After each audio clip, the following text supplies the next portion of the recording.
এই ল্যান্ডটাতে স্পেসিফিক কত বড় বিল্ডিং করা যাবে বা একটা ফ্ল্যাটের সাইজ কত হবে এবং এই বিষয়গুলো পরবর্তী সময়ে এসে একটা বিরাট স্ট্রাগল হয়ে দাঁড়ায়। এখানে 50টা অ্যাপার্টমেন্টের মানুষের হেলথ এবং সেফটি এই আর্কিটেক্টের ডিজাইনের উপর কিন্তু নির্ভর করছে। ডিপেন্ড করছে। It's not a single man job. এখানে একটা টিম ওয়ার্ক হয় এবং একটা দীর্ঘ মেয়াদে অনেক দীর্ঘ সময় ধরে একটা টিমের পেছনে কাজ করেন এবং তাদের রেমুনারেশনটাই সেখানে নর্মালি বাড়ে এবং এই কারণেই ফিটাও বাড়ে। আসসালামু আলাইকুম, আমি আরিফ আশরাফ ইমেজ।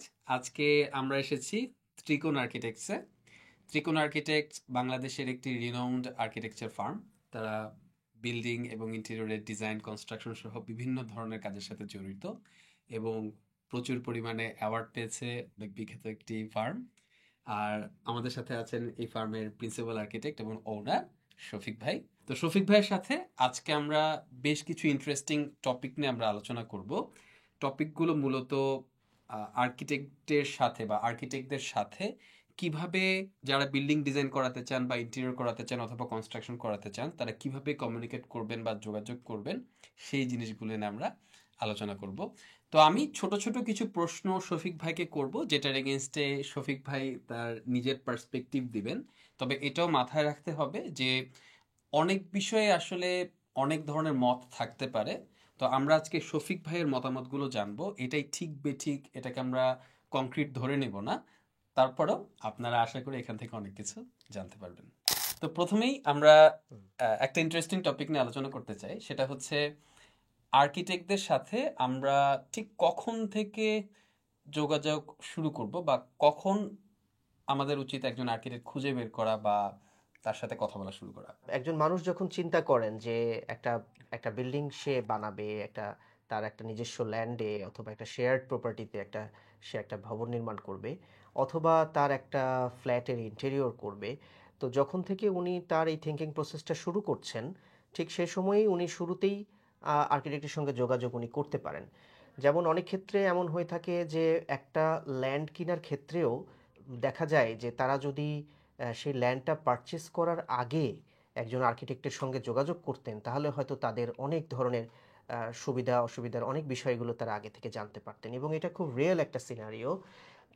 এরকম আমরা অনেক ফেস করেছি যে দেখা গেছে যে হয়তো ঢাকা শহরে আমাদের আমাদের ঢাকাতে আমাদের ল্যান্ড প্রাইস অনেক হাই এবং অনেক ক্ষেত্রে দেখা যায় যে একটা প্রজেক্ট একটা বিল্ডিং হয়তো 18 জন শেয়ার হোল্ডার বা 20 জন 30 জন শেয়ার হোল্ডার মিলে একটা ল্যান্ড কিনছেন, কিন্তু হয়তো ল্যান্ডটা কেনার আগে তারা জানতেই পারে না যে এই ল্যান্ডটাতে স্পেসিফিক কত বড় বিল্ডিং করা যাবে বা একটা ফ্ল্যাটের সাইজ কত হবে এবং এই বিষয়গুলো পরবর্তী সময়ে এসে একটা বিরাট স্ট্রাগল হয়ে দাঁড়ায়। দেখা যায় যে তারা হয়তোবা একটা ড্রিম নিয়ে ল্যান্ডটা কিনেছে অনেক কষ্ট করে, হয়তোবা তারা চিন্তা করেছে যে আমি একটা 2000 স্কোয়ার ফিটের একটা একটা ফ্ল্যাট এখানে করতে পারবো, কিন্তু শেষ পর্যন্ত গিয়ে দেখা গেল সেই 2000টা পার পার্সন হয়তো 800 স্কোয়ার ফিটের একটা ফ্ল্যাটে পরিণত হচ্ছে রুলস রেগুলেশনের জন্য। তো তার মানে আর্কিটেক্টের সঙ্গে যোগাযোগটা অনেক পরে নয়, একদম শুরুর দিকেই আসলে করা যেতে পারে। একই বিষয়ের আমি আরেকটা পার্সপেক্টিভ বলতে চাই, সেটা হচ্ছে যে যখন ইন্টেরিয়রও একটা অনেক বড় সেক্টর যেটা আর্কিটেক্টরা ডিল করে থাকেন, তো ইন্টেরিয়র একজন যখন একটা ফ্ল্যাটের যখন ইন্টেরিয়রের ব্যাপারে আসেন কখন একটা অ্যাপার্টমেন্ট কেনার পরে এরপরে কিছু সমস্যা ফেস করে সেই সময় আসেন, কিন্তু এই সেক্টরেও কিন্তু একজন আর্কিটেক্টের সঙ্গে অ্যাপার্টমেন্ট কেনার আগেই একটা আর্কিটেক্টের সঙ্গে বসার, যে প্ল্যানটা উনি কিনতে চাচ্ছেন যে ফ্লোরটা উনি কিনতে চাচ্ছেন সেটার একটা অ্যাসেসমেন্ট করা, এটা যেমন ওটার লিগ্যাল সাইডটা যেমন একটা লয়ারের সাথে যেমন একটা ফ্ল্যাট কেনার আগে যেমন কনসাল্ট করার প্রয়োজন হয়, তেমন ওটার আর্কিটেকচারাল পয়েন্ট অফ ভিউ থেকে ওই ফ্ল্যাটটা কতটুকু ইফিশিয়েন্ট, কী কী সমস্যা আছে এবং ওটা আদৌ ফিউচারে তার পারপাসকে সার্ভ করবে কিনা, সো সে কিন্তু পারচেসে যাওয়ার আগে থেকেই কিন্তু একজন আর্কিটেক্টের সাথে কনসাল্ট করতে পারেন। সো এটা অ্যাকচুয়ালি একদম থিঙ্কিং প্রসেসটা শুরু থেকেই আর্কিটেক্টদের সঙ্গে ডিসকাশনে যাওয়া, এটা সবসময় অনেক এফিশিয়েন্ট হবে, উপকারী হবে। আবার একটা জিনিস আমরা মাঝে মাঝে দেখেছি যে কখনো কখনো এরকম হয় নিজের বিল্ডিং নিজেই বানাচ্ছেন, কিন্তু আগে থেকে প্ল্যান আছে যে বাসাটা উনি ইন্টেরিয়র ডিজাইনার বা আর্কিটেক্টকে দিয়ে ইন্টেরিয়র করাবেন। সেক্ষেত্রেও কিন্তু বিল্ডিংয়ের দেখা যায় উনি চাইলে কিন্তু ছাদ ঢালাইয়ের আগেই যদি আর্কিটেক্টের সাথে এমনকি ইন্টেরিয়র ডিজাইনারের সাথে যদি আলোচনা করতেন তাহলে বিল্ডিং এর ঢালাইয়ের ভেতরে কিন্তু অনেকগুলো এক্সট্রা পয়েন্ট দিয়ে দেওয়া যেত। এক্স্যাক্টলি, তার সিলিং এর কস্ট কমে আসতো, ওয়্যারিং এর কস্ট কমে আসতো, যেটা এক্স্যাক্টলি, ঢালাইয়ের সময় ঢালাইয়ের ভিতরে চলে যেত। তো এক্স্যাক্টলি। আন্ডার কনস্ট্রাকশন বিল্ডিংও যদি হয়, আপনার হুম, হুম, মাথায় যদি থাকে যে বাসাতে ইন্টেরিয়র করাবেন, হুম, তখন বিল্ডিং এর আলাদা আর্কিটেক্ট থাকতে পারে। হ্যাঁ, আপনি যেহেতু ইন্টেরিয়র করাবেন চিন্তা করেছেন, তখন কিন্তু ছাদ ঢালাইয়ের আগে আপনি যদি আর্কিটেক্টের কাছে চলে আসেন, এক্স্যাক্টলি। আপনার কস্ট বেনিফিট তো হবেই, আপনি হুম, এক্স্যাক্টলি যা চাচ্ছেন হুম, সেটাও কিন্তু হুম, করতে পারবেন। হুম, একটা বিম 8 ইঞ্চি 10 ইঞ্চি সরিয়ে দেওয়া একটা আর্কিটেক্টের জন্য আসলে খুবই হ্যাঁ, মামুলি একটা অনেক বিষয়। ক্ষেত্রেই পসিবল। অনেক ক্ষেত্রে পসিবল। একটা রুম বড় ছোট করতে গেলে পরবর্তীতে দেখা যাবে বিম থেকে ওয়ালটা বের হয়ে যাচ্ছে, রাইট, অথবা বাথরুম ডিজাইন করতে রাইট, গিয়ে বাথরুমের নিচে বিম চলে আসছে। So, রাইট, অনেক প্রবলেম হতে পারে। হতে পারে। তো আমাদের এই বিষয়টার সামারি হচ্ছে, আর্কিটেক্টের সাথে যোগাযোগ করার কোনো স্পেসিফিক টাইমলাইন নাই, তবে টাইমলাইনটা হচ্ছে as early as possible. Possible. যত আগে যোগাযোগ করবেন লাভ আছে, ক্ষতি নেই। এমনকি এমনও হতে পারে যে আপনি চিন্তা ভাবনা করার সময় যার সাথে কথা বলেছেন, বাস্তবে গিয়ে হয়তো তার সাথে কাজ করলেন না, হুম, হুম, তারপরেও একজন আর্কিটেক্ট আমরা যখন বলবো he is a professional in this field, সে আপনাকে কিছু প্রফেশনাল অ্যাডভাইস ডেফিনেটলি দিতে পারবে। তো শফিক ভাই, আর্কিটেক্ট তো হুম। খুঁজে বের করবে আমরা বুঝলাম। এখন আর্কিটেক্ট খুঁজে বের করার উপায়গুলো কি কি, অথবা কি কি প্রসেস আমরা যদি ফলো করি তাহলে আমরা একজন ভালো আর্কিটেক্ট বা ডিপেন্ডেবল আর্কিটেক্ট পেতে পারি প্রজেক্টের জন্য? আর্কিটেক্ট যখন একজন মনে করছেন যে আমি তার একটা কাজ তিনি করাতে চান একজন স্থপতিকে দিয়ে, বা মনে করছেন যে একজন স্থপতির দরকার আছে, তো এরকম সিচুয়েশনে খোঁজার জন্য যদি যেটা হয় নর্মালি যে একজন একজন মানুষ অসুস্থ হলে যদি পরিচিত ডক্টর থাকে তার কাছে আগে ফোন দেয় যে আমি অসুস্থ, এটা কি করব। আবার অনেক সময় তাকে ফাইন্ড আউট করতে হয়। তো এখন আমরা এমন একটা সময়ে এখন বর্তমানে বসবাস করছি যে আমরা কিন্তু সব কিছুই অনলাইনে সার্চ করি। আমরা অনলাইনেই ফাইন্ড আউট করার চেষ্টা করি যে এই ফিল্ডে কে আছে, কোথায় আছে। এখন সেই সার্চিংটা তো কোনো বিষয় না, কারণ ইন এ ওয়ান ক্লিক আমরা হয়তো অনেকজন আর্কিটেক্টের সোর্সিং পাবো। যা হয়তো একবার আর্কিটেক্ট ফার্ম লিখে সার্চ করলে আমরা হয়তো 50টা 60টা 100টা ফার্মের হয়তো লিস্ট আমাদের সামনে চলে আসবে। কিন্তু চ্যালেঞ্জটা হচ্ছে যে সেইখান থেকে আমি কাকে পিক করছি, কিভাবে পিক করছি, এটা হচ্ছে সবচেয়ে বড় চ্যালেঞ্জ। তো এই চ্যালেঞ্জের জায়গাটাতে একজন মানুষকে অবশ্যই আহ, খুবই খুবই টেকনিক্যালি অ্যাসেসমেন্ট করাটা এই ক্ষেত্রে জরুরি। এটা অনেক ক্ষেত্রে একজন সাধারণ মানুষের জন্য কঠিন হতে পারে, কারণ একটা একটা আর্কিটেক্টের কোন কোন কাজ দেখে কিভাবে উনি নির্ধারণ করবেন যে কার কাছে যাওয়া উচিত, বা তার স্পেসিফিক কাজটার জন্য আহ, কোন আর্কিটেক্টটা হেল্পফুল হতে পারে। তো এই ক্ষেত্রে আসলে যেসব আর্কিটেক্টকে উনি শর্ট লিস্ট করলেন বা যাদেরকে ফাইন্ড আউট করলেন, তাদের কাজগুলো দেখা, কাজের স্ট্রেংথ দেখা, যেটাকে আমরা আর্কিটেক্টরা পোর্টফোলিও বলে থাকি, এইটা হচ্ছে সবচেয়ে গুরুত্বপূর্ণ। যেমন একজন ওনার বা একটা গ্রুপ অফ ওনার্স তারা হয়তো চিন্তা করলো যে তারা একটা রেসিডেন্সিয়াল বিল্ডিং করবে, যেখানে অনেকগুলো রেসিডেন্সিয়াল ইউনিট আছে। সে ফর এক্সাম্পল হয়তো 50টা রেসিডেন্সিয়াল ইউনিট আছে। এখন 50টা রেসিডেন্সিয়াল অ্যাপার্টমেন্ট থাকা একটা বিল্ডিং, যেটা হয়তো বা দুটো বেসমেন্ট সহ হয়তো G+12 বা 13 স্টোরি একটা বিল্ডিং, এটা কিন্তু অনেক বড় একটা প্রজেক্ট। তো তখন ইন দিস পার্টিকুলার সিচুয়েশন যখন ওই গ্রুপটা একজন আর্কিটেক্টকে খোঁজার চেষ্টা করছে, তখন নিশ্চয়ই এমন একজন আর্কিটেক্ট খুঁজে বের করবে না যে শুধুই ছোট অল্প কিছু ছোট্ট প্রজেক্ট করেছে, যার এই ধরনের অনেক বড় প্রজেক্ট করার অভিজ্ঞতা টোটালি নাই। সেক্ষেত্রে কিন্তু এটা এটা মানে পোর্টফোলিওটা ম্যাচ করবে না, বা তার তার প্রজেক্টটার জন্য অ্যাপ্রোপ্রিয়েট মানুষটাকে উনি খুঁজে পাবে না। সো এটা বিষয়টা হলো যে উনি কি ভলিউমের প্রজেক্ট করতে চাচ্ছে, তারা সেই ধরনের আর্কিটেক্ট বা সেই সেক্টরে অভিজ্ঞতা আছে, এইরকম কাজগুলো করেছে, এইটার দিকে নজর দিতে হবে, এবং পোর্টফোলিও এবং ব্যাকগ্রাউন্ডটা দেখাটা খুবই জরুরি। এটা হলো ফার্স্ট স্ক্রিনিং, কারণ আমরা অনেকগুলো অপশনের ভিতর থেকে যখন 2-3 জনকে সিলেক্ট করতে যাই, তখন অবশ্যই আমাদের একজনকে সিলেক্ট না করে আমরা ইউজুয়ালি দেখা যায় যে একটা শর্ট লিস্ট করা অ্যাসেসমেন্ট হয়। প্রসেসে আমরা শর্ট লিস্ট করি। আমরা হয়তো একজন খুবই চিন্তাশীল একজন ওনার যদি হন, তিনি হয়তো 3 জন বা 4 জন আর্কিটেক্টকে তিনি শর্ট লিস্ট করবেন। অ্যান্ড আফটারওয়ার্ডস এরপরে তাদের সঙ্গে সেই আর্কিটেক্টদের সাথে বসা এবং কথা বলা এবং ডিটেইলে আলাপ করলে তার কাছে অনেক কিছু পরিষ্কার হবে। এটাও একটা গুরুত্বপূর্ণ বিষয় যে এই বিল্ডিং সেক্টরটা একটা ইন্টেন্সিভ সেক্টর এবং এই সেক্টরে প্রচুর সময় দিতে হয়। তো সেসব আর্কিটেক্টদের সাথে বা সেসব ফার্মের সাথে কথা বলে তার এটুকু বোঝার প্রয়োজন আছে যে তারা পোর্টফোলিও যতই ভালো হোক না কেন, পরবর্তী কাজটা কতটুকু আন্তরিকতার সাথে সেই সেই স্থপতি বা সেই ফার্মটা করবে, এটাও কিন্তু একটা গুরুত্বপূর্ণ বিষয়। সো তাদের অফিস, তাদের অ্যাটিটিউড, তাদের ওয়ার্কফ্লো, তাদের পোর্টফোলিও, এই সবগুলো বিষয়কে দেখেই আমার মনে হয় একটা সিদ্ধান্তে আসা উচিত, রাদার দেন ফিজ। হ্যাঁ, এখানে বেসিক্যালি আমি কিছুটা অ্যাড করতে চাই। বেসিক্যালি মনে করি যে দুটো বিষয়, শফিক ভাইয়ের কথা থেকে এটা উঠে আসছে, দুটো বিষয় আমাদের দেখা উচিত। একটা পার্ট হচ্ছে টেকনিক্যাল বিষয়। টেকনিক্যাল বিষয়। একজন আর্কিটেক্ট তার ট্রেনিং অনুযায়ী, যেটাকে আমরা পড়াশোনার কথা বলি, তিনি কতটুকু সাউন্ড। এটা ইম্পর্ট্যান্ট এই জন্য যে একজন আর্কিটেক্টের হাতে কিন্তু আসলে একজন মানুষের লাইফ না। ভাই যে এক্সাম্পলটা দিয়েছিলেন যে একটা একটা বিল্ডিং এ হয়তো 60টা ইউনিট আছে বা 50টা অ্যাপার্টমেন্ট আছে, এখানে 50টা অ্যাপার্টমেন্টের মানুষের হেলথ এবং সেফটি এই আর্কিটেক্টের ডিজাইনের উপর কিন্তু নির্ভর করছে। ডিপেন্ড করছে। আপনি খুব ভালো গাড়ি চালাতে পারেন বা মোটরসাইকেল চালাতে পারেন, এখন আপনি আপনার এই স্কিল দিয়ে আপনি যদি মাঠে গাড়ি চালান বা মোটরসাইকেল চালান, এতে করে কিন্তু কারো কোনো প্রবলেম হবে না। কিন্তু যখনই আপনি মোটরসাইকেল বা গাড়ি নিয়ে আপনি যদি রাস্তায় নামেন, হাইওয়েতে নামেন, তখন কিন্তু আপনি শুধু নিজের লাইফ নিয়ে খেলছেন না, you are endangering all the other people around. Right. আর এটা যদি গাড়ি মোটরসাইকেল না হয়, এটা যদি বাস হয়, অথবা আমি যদি চিন্তা করি যে এরোপ্লেনের কথা চিন্তা করি, আপনি বাস চালাচ্ছেন, আপনি খুব ভালো বাস চালাতে পারেন কিন্তু আপনার লাইসেন্স নাই।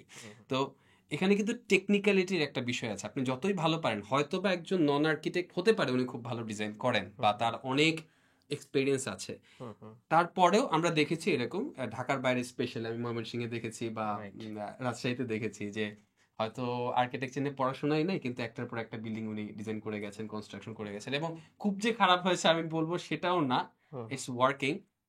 কিন্তু মাথায় রাখতে হবে যে কিছু কিছু বিষয় থাকে যে সমস্ত বিষয়ে আপনার ট্রেনিংটা বা টেকনিক্যাল স্কিলটা ম্যান্ডাটরি, এবং ট্রেনিং এবং স্কিলটা না থাকলে ইটস ইলিগাল, বাংলাদেশের ল অনুযায়ী ইলিগাল। তো রাইট। লিগ্যালিটির বিষয়টা তো ডেফিনেটলি প্রথমে আসবে, এবং তার সাথে এক্সপিরিয়েন্সটাও আসবে। আমরাই আজকে থেকে 5 বছর আগে, বা শফিক ভাই অ্যাগ্রি করবেন, তিনি 10 বছর আগে যেই ফি নিতেন এখন সেই ফি নেন না। অবভিয়াসলি। এক্সপিরিয়েন্সের সাথে সাথে ভ্যালুগুলো আসতে থাকে, রাইট। যার কারণে ফিটাও বাড়তে থাকে। এটা বাড়তে একটি থাকে। Natural process. ন্যাচারাল একজন প্রসেস। ইয়ং ডক্টর যেরকম বিল করবে হুম। অপারেশনের জন্য, একজন এক্সপিরিয়েন্স ডক্টর বা 30 বছর এক্সপিরিয়েন্স ডক্টর সেম বিল করবে না, এবং কি এক্স্যাক্টলি। কারণে বিল করবে না সেটা আমরা সবাই জানি, ওটা বুঝি, এটা বুঝতে আমাদের একটু সময় লাগে। রাইট। সেকেন্ড যে বিষয়টা আছে, শফিক ভাই বললেন, সেটা হচ্ছে ইমোশনাল বা অ্যাটিটিউডগত একটি বিষয়। হ্যাঁ। যে শর্টলিস্ট করা 4জন আর্কিটেক্টের 4জনই ক্যাপাবল, এখন আপনি কার সাথে যাবেন, এই বিষয়টা তখন ইমোশনাল বা অ্যাটিটিউডগত একটি বিষয়ে চলে আসে। একজন আর্কিটেক্ট ক্যাপাবল হওয়ার পরেও, উনি 100% রাইট হওয়ার পরেও, হয়তোবা আপনার পার্সোনালিটির সাথে ওনার পার্সোনালিটি ম্যাচ করলো না, রাইট। করলেন না কাজ, হুম সমস্যা নেই। হুম। কিন্তু এই ম্যাচিংটাও কিন্তু অনেক ইম্পর্টেন্ট, কারণ খুব একজন ইম্পর্টেন্ট। আর্কিটেক্টের সাথে ডিজাইন করে আপনি চলে গেলেন এরকম না। হ্যাঁ। একটা সিম্পল 10 তলা বিল্ডিং কনস্ট্রাকশন করতেও 2.5 বছর 3 বছর লেগে যায়। ডিজাইন ফেজ থেকে চিন্তা করলে 4 বছরও লেগে যেতে হুম। পারে। তো 4 বছর একজনের সাথে আপনি কমিউনিকেশন কোলাবোরেশন করবেন, জি। It's not only about money, it's right. Not only about design. আপনার সাথে কিন্তু তার পার্সোনালিটি ম্যাচ করা, ইমোশনাল কানেকশন তৈরি হওয়া, কাজ করতে পারবেন কিনা, এই জিনিসগুলো কিন্তু অনেক ইম্পর্টেন্ট হয়ে ধীরে ধীরে এই জিনিসটা কিন্তু অনেক কমপ্লেক্স হয়ে যায়। তাই শুরু থেকে এই জিনিসগুলোর দিকে ফোকাস করা জরুরি। তো শফিক ভাই, আমরা তো কিছু কথাবার্তা বললাম, এখন ওই বিষয়টাতে আমরা একটু আসি, যে ফি এর বিষয়টা। আমরা ডেফিনেটলি যখন আমাদের প্রজেক্টের ডিজাইনের বা বিভিন্ন রকম সার্ভিসের প্রাইসিংগুলো কোট করি, তখন অনেকেই এই কথা বলে যে এত কম কেন।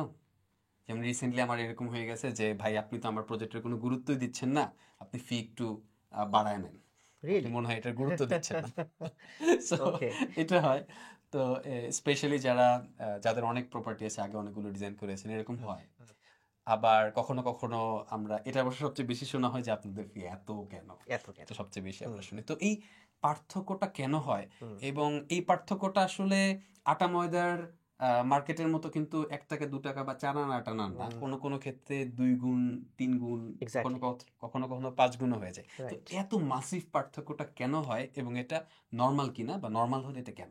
এইটা এমন একটা কোয়েশ্চেন যে এটার উত্তর যদি আমরা আলাপ করতে থাকি, তাহলে আমার মনে হয় যে whole night we can be talking about it. কারণ ফি কখন কেন বেশি হচ্ছে, কখন বেশি হচ্ছে, এটার সাথে একটা বিল্ডিং ডিজাইনে কত ধরনের অ্যাসপেক্ট থাকতে পারে, কত জায়গায় কাজ করার সুযোগ থাকতে পারে, এই জিনিসটাকে বুঝতে পারাটা সবচেয়ে জরুরি। তো সেখানে আমরা হয়তো অনেক ওয়াইড ভাবে আলাপ করতে পারবো না, বাট সংক্ষেপে একটা দুটো বিষয় বলি যে একটা বিল্ডিং, একটা আর্কিটেকচার, এটাকে হয়তোবা একজন সাধারণ মানুষ যিনি আর্কিটেক্ট নন বা টেকনিক্যাল পার্সন নন, তার কাছে মনে হতে পারে যে it's all about some walls, some rooms, এবং বাইরে থেকে একটু সুন্দর দেখা যায়, এটাই বুঝি আর্কিটেকচার, এইটুকুই বোধহয় করার আছে। But actually it is not.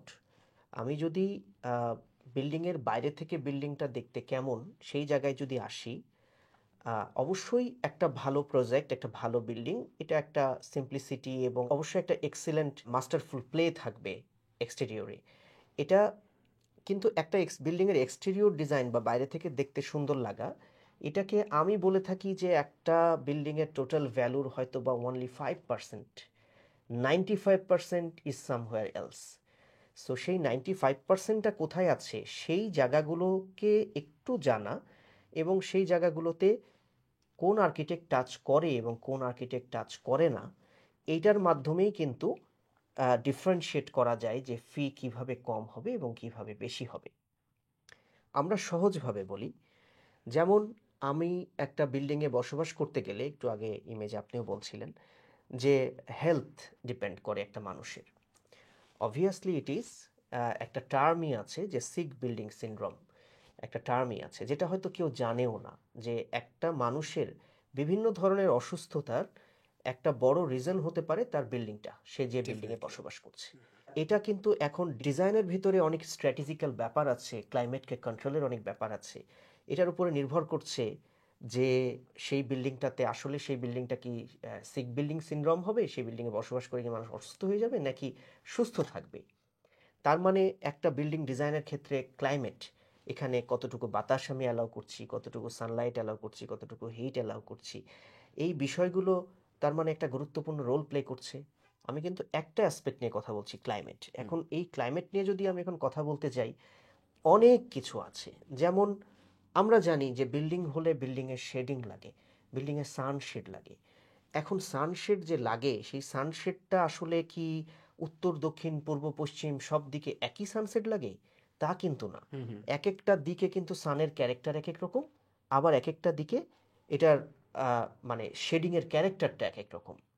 এখন একজন আর্কিটেক্ট বা এনিওয়ান যে ডিজাইন করছে, তার ডিজাইন প্রসেসের ভিতরে যদি এই ব্যাপারটা কোনো কনসিডারেশনই না হয়ে থাকে যে আমি কতটুকু শেডিং দিচ্ছি সেটাকে হিসাব করে দিচ্ছি না কিনা, কতটুকু লাইট অ্যালাউ করছি সেটাকে অ্যালাউয়েবলভাবে অ্যালাউ করছি কিনা, বা প্রয়োজনীয় পরিমাণটা অ্যালাউ করছি কিনা, তাহলে এই যে একটা পার্ট অফ ডিজাইন, এরকম একটা গেল ক্লাইমেটিক। এরপরে আমি যদি ফাংশনালিটির কথা বলি, যে একটা ছোট্ট টাইটেনিং স্পেসে অনেক ধরনের প্রোগ্রাম, অনেক ধরনের ফাংশনকে অ্যাকোমোডেট করতে হচ্ছে, সেইখানে অনেক মাস্টারফুল প্লে আছে, অনেক কিছু ছোটোখাটো খুঁটিনাটি ডিটেইল করার ব্যাপার আছে। এই যে ডিটেইলিং, দ্য ওয়ার্ড ডিটেইলিং, এই ডিটেইলিং ওয়ার্ডটা যদি কেউ বোঝে, তাহলেই আসলে এই ফি এর ডিফারেন্সিয়েশনটা এই একটা ওয়ার্ড থেকেই অনেক ক্ষেত্রে বলে ফেলা যায়। Some project, some designs are despite from detailing, সেই প্রজেক্টের সেটার ভেতরে কোনো ডিজাইন ডিটেইলিং নাই। আবার কিছু কিছু প্রজেক্টে আর্কিটেক্ট ডিটেইলিং করেন, অনেক অনেক ভিতরে ডিটেলে অনেক গভীরতায় যান। আরও একটু এক্সাম্পল অ্যাড করি, যেমন একজন একটা ডিজাইনে হয়তোবা আপনাকে বলে দিল যে একটা টয়লেট ডিজাইন করেছে, এই 5 ফিট বাই 8 ফিট একটা টয়লেট, সেখানে হয়তো একটা দুটা আমরা প্লাগইনস বলি, দ্যাট মিন হয়তো একটা ডাব্লিউসি বসানো আছে, একটা বেসিন বসানো আছে, হুম। র্যান্ডমলি একটা আপনাকে ফিনিশড দেখাই দিল। দেখা। এখন আপনি বুঝলেন, আচ্ছা ঠিক আছে এটা টয়লেট 5 বাই 7।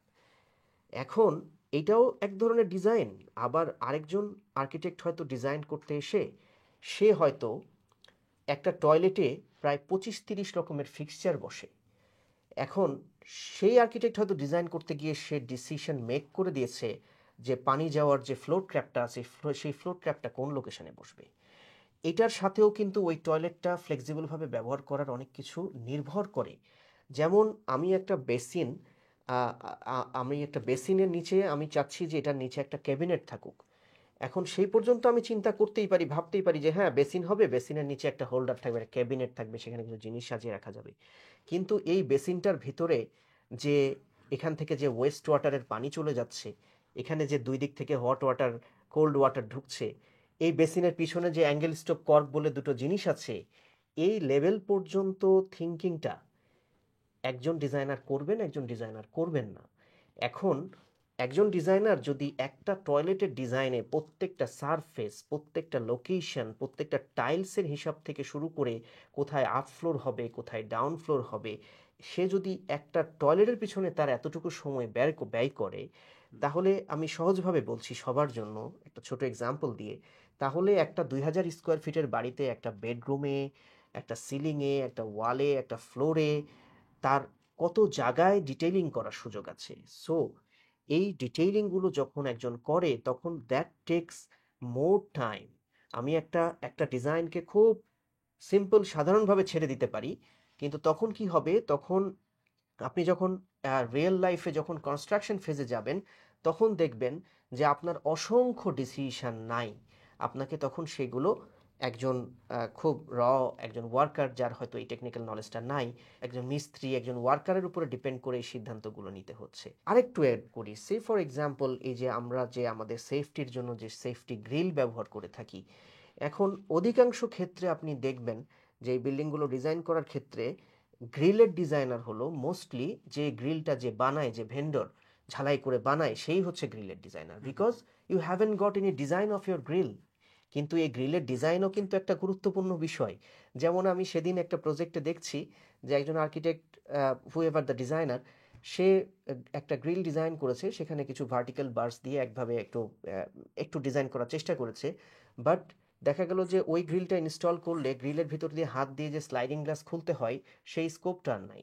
অর্থাৎ ওই গ্রিলটা ব্যবহার করলে জানালাটা সারা জীবনের জন্য বন্ধ করে দিতে হবে।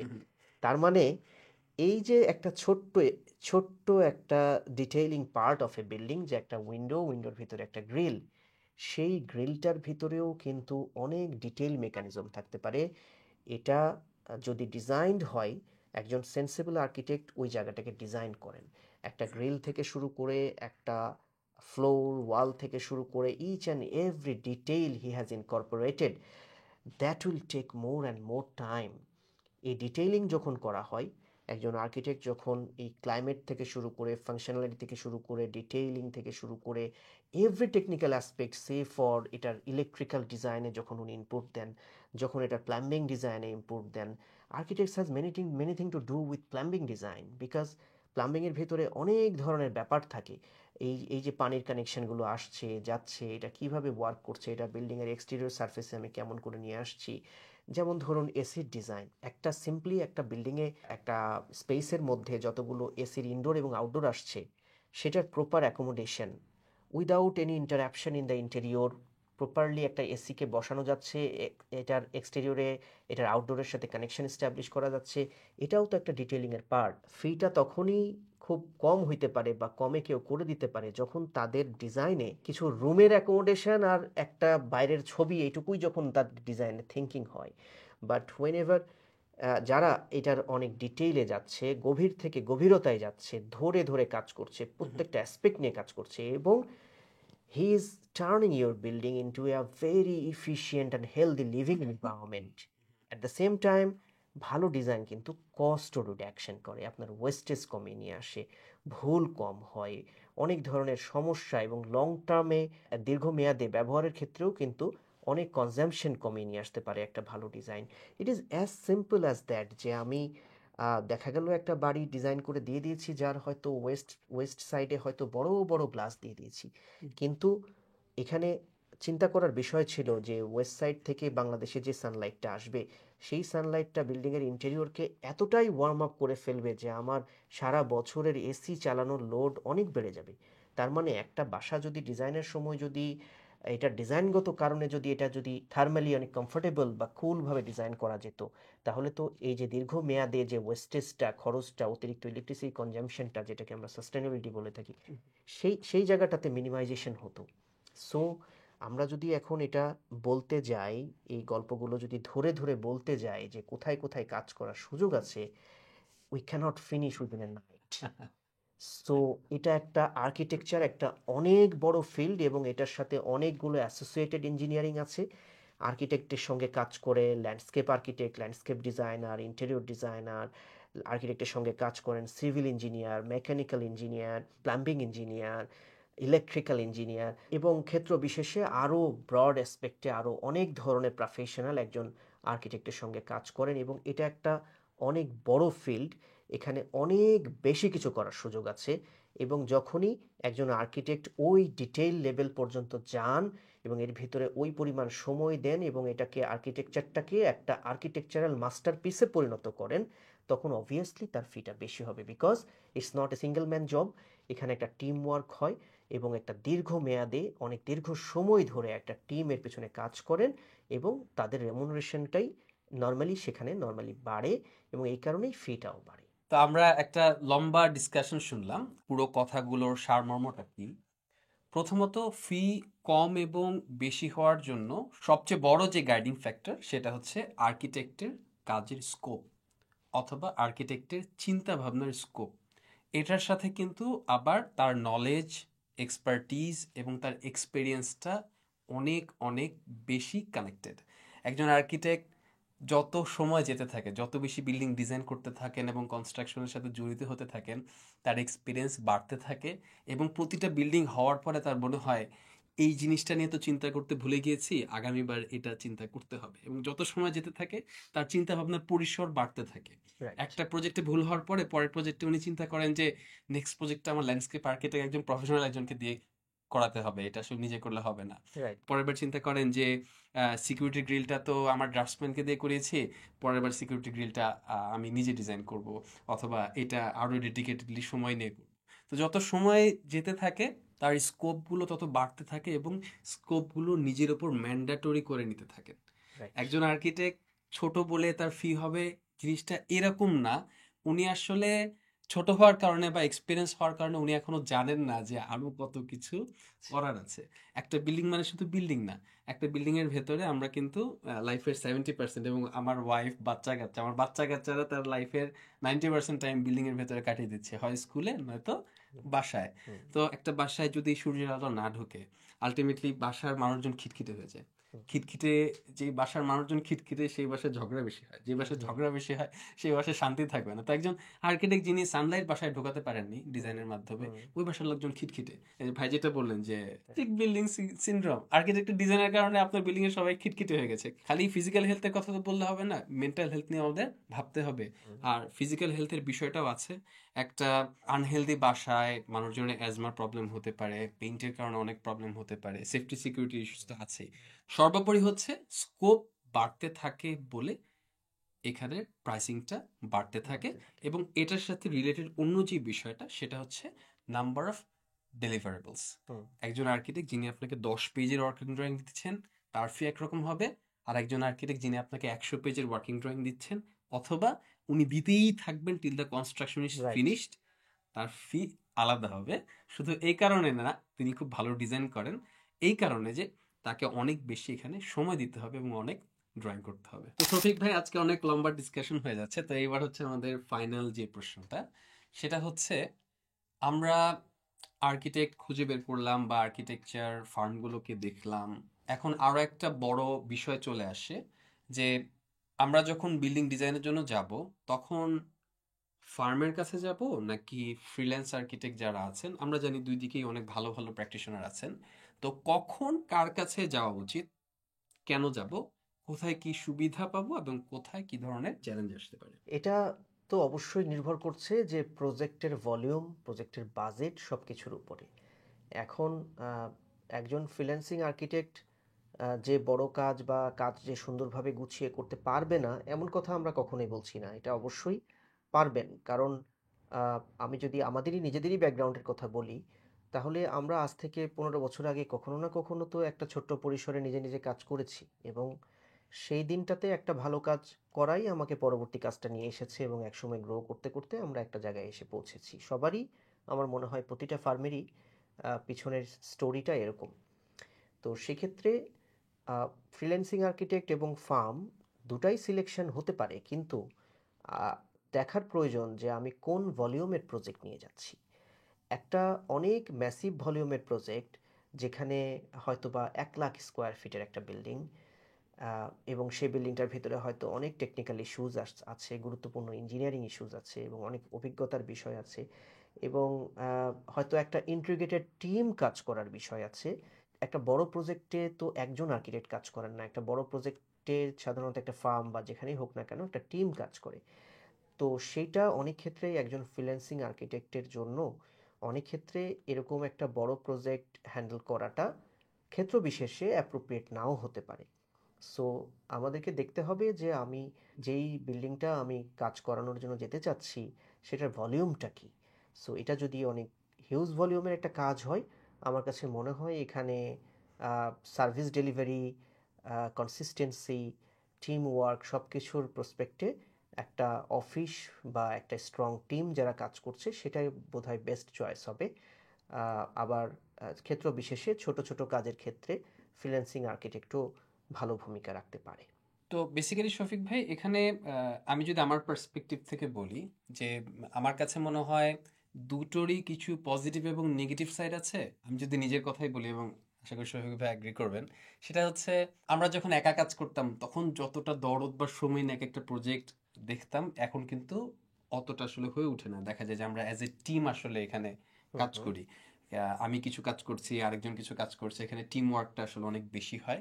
আবার যখন কোনো ফ্রিল্যান্স আর্কিটেক্ট নিজে নিজে যখন কাজ করেন তখন ডেফিনেটলি উনি ডেডিকেশন অনেক বেশি দিতে পারেন, হুম নিজেই সময় অনেক বেশি দেন। কিন্তু ওটারও একটা নেগেটিভ সাইড আছে এবং সবচেয়ে বড় নেগেটিভ সাইড যেটা, যেহেতু আর্কিটেকচার একটি মাল্টি ডিসিপ্লিনারি সাবজেক্ট এবং হুম প্রচুর বিষয় নিয়ে চিন্তা করার বিষয় হুম আছে, একা করাটা খুবই টাফ। জি তার মানে এই না যে আপনার বিল্ডিংটা খারাপ হয়ে যাবে, এরকম না। হুম হুম যেটা হবে যে এই কাজটা হয়তো 3 মাসে হয়ে যেত, সেটা হয়তো 4 মাস বা 1 বছর লেন্দি হচ্ছে। রাইট এখন এমন হতে পারে যে আপনি এটার সাথে ওকে, আপনি আপনার বিল্ডিং কনস্ট্রাকশনের 3 বছর আগে থেকে ডিজাইন করা শুরু করলেন বা হুম 1 বছর হাতে হুম রেখে, হুম অথবা আগে কথা বলে নিলেন যে ভাই আপনার বিল্ডিংটা ডিজাইন করতে কয় মাস লাগবে। সেক্ষেত্রে শফিক ভাই যদি 3 মাস বলে থাকে, উনি হয়তো বলে থাকবে 1 বছর লাগবে বা 8 মাস লাগবে বা 9 মাস হুম লাগবে। এটা খারাপ কিছু না। হুম আপনি যদি আগে থেকে প্ল্যান করে আসেন তাহলে কিন্তু এটা ওকে। কিন্তু স্পেশালি যদি বড় প্রজেক্ট হয় হুম হুম এবং অনেক প্রজেক্টের সাথে লোন এবং প্রফিট ক্যালকুলেশন বা প্রফিটেবিলিটি ক্যালকুলেশন, এই জিনিসগুলো কিন্তু রিলেটেড থাকে।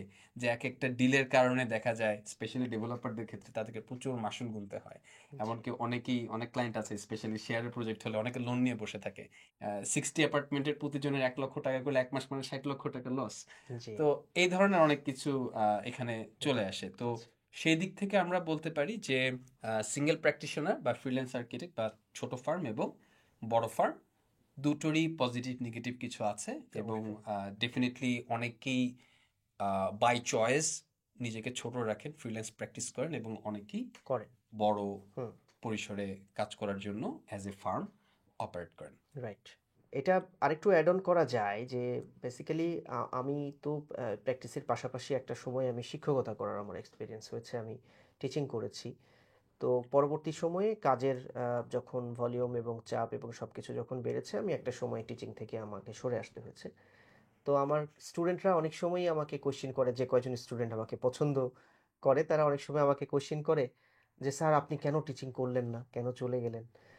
তো আমি এটার উত্তর আসলে আমাকে খুব সহজভাবে এভাবেই দিতে হয় যে আমি সারাদিন টিচিং করে আমি একটা ক্লান্ত শরীরে ক্লান্ত মনে বিকাল 5টার সময় এসে যদি আমি আমার ডিজাইনের টেবিলে বসি, আমার কখনোই আমি ভালো একটা কাজ করতে পারবো না। বিকজ ইট রিকোয়ার্স ডিজাইন, এই ইন্ডাস্ট্রিটা it requires A lot more dedication, যেটা অন্যদিকে ডাইভার্ট হওয়া, অন্যদিকে চিন্তা মানে অন্যদিকে সময় দিয়ে এসে একটা গ্যাপে এসে আর্কিটেকচার প্র্যাকটিস করা, এটা আসলে খুব ভালো ফলাফল সবসময় দেয় না, আমরা আমাদের এক্সপিরিয়েন্স থেকেই দেখেছি।